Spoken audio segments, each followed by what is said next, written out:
السلام علیکم، ثانیہ ٹائم میں خوش آمدید۔ امید کرتی ہوں آپ سب خیریت سے ہوں گے۔ میں آج آپ لوگوں کے لیے ایک بہت ہی زبردست گھریلو پھکی لے کر آئی ہوں، جو کہ میری اپنی ہے، میں خود یوز کرتی ہوں۔ تو ختم ہو گئی تھی تو میں اپنے لیے یہ بنا رہی تھی، تو میں نے سوچا کہ میں آپ لوگوں کے ساتھ بھی شیئر کر دوں اس کی ویڈیو۔ میرے پچھلے 2 سالوں سے گھٹنوں میں درد سٹارٹ ہوا۔ میں ڈاکٹر کے پاس گئی، میں نے دوائیاں لیں، انہوں نے مجھے کوئی انجیکشن وغیرہ دیے اور میڈیسن دی۔ مجھے گھٹنوں میں درد ہوتا، میں دوائیاں کھا لیتی تھی تو مجھے آرام آ جاتا تھا، اور اگر 1 دن یا 2 دن میں ٹیبلٹ نہ لیتی یا انجیکشن نہ لیتی تو مجھے گھٹنوں میں پھر درد سٹارٹ ہو جاتا، اور درد اتنا کہ میں آپ کو بتا نہیں سکتی کہ میرا اٹھنا بیٹھنا بہت مشکل ہو گیا تھا۔ یہ پچھلے سال مجھے کسی نے بتایا کہ اپنا اس کا یہ بہت ہی ایک اعلیٰ ڈاکٹر کا یہ بتایا ہوا ہے۔ انہوں نے کہا کہ گھٹنوں کے درد کا کوئی علاج ہی نہیں ہے، آپ لوگ صرف یہ السی کھانا سٹارٹ کر دیں، آپ کے گھٹنے بالکل ٹھیک ہو جائیں گے۔ تو انہوں نے کہا کہ اس کو روسٹ کریں، روسٹ کرنے کے بعد اس کا پاؤڈر بنا لیں اور ڈیلی 1 چمچ آپ اسے لینا سٹارٹ کر دیں۔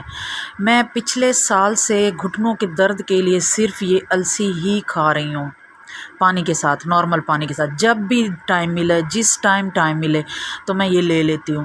میری نہ تو اب پچھلے سال سے نہ تو میں نے گولیاں کھائی ہیں اور نہ ہی میں نے انجیکشن لیا ہے۔ یہ اتنا زبردست یہ گھریلو نسخہ ہے گھٹنوں کے درد کا، صرف 50 روپے میں 50 روپے کی یہ لیتی ہوں، اور کم از کم میری 2-3 ماہ یہ چل جاتی ہے۔ یہ بہت اچھا اس کا رزلٹ ملا ہے۔ میری تو گولیوں سے اور انجیکشن سے جان چھوٹ گئی۔ اور پھر میں ایک اور بھی پھکی یوز کرتی ہوں، جو کہ کانسٹیپیشن اور بد ہضمی اور پیٹ کی گیس، معدے کی جلن، کھانا ہضم نہ ہونا، اس کے لیے میں لیتی ہوں 2 چمچ سونف، 2 چمچ اجوائن اور 2 چمچ سفید زیرہ، یا حسب ضرورت آپ لے لیں۔ ان کو بھی روسٹ کر لیا، روسٹ کرنے کے بعد انہیں گرینڈ کر لیا۔ یہ میں سب سے پہلے السی گرینڈ کر رہی ہوں، اس کا پاؤڈر بنا رہی ہوں۔ اس کے بعد پھر میں اسے بھی ایک ایئر ٹائٹ جار میں ڈال دوں گی۔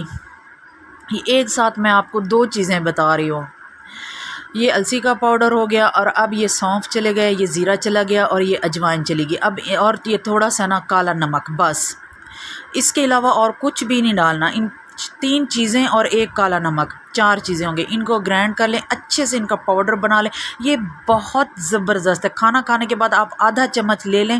میں کہتی ہوں نہ تو آپ کو گیس ہوگی، نہ ہی پیٹ کا بھاری پن محسوس ہوگا، نہ ہی کانسٹیپیشن کا مسئلہ ہوگا کبھی۔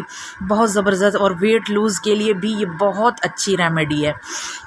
تو یہ 2 چیزیں ہیں جو کہ میں خود استعمال کرتی ہوں، اور یہ میری روٹین کا حصہ ہے۔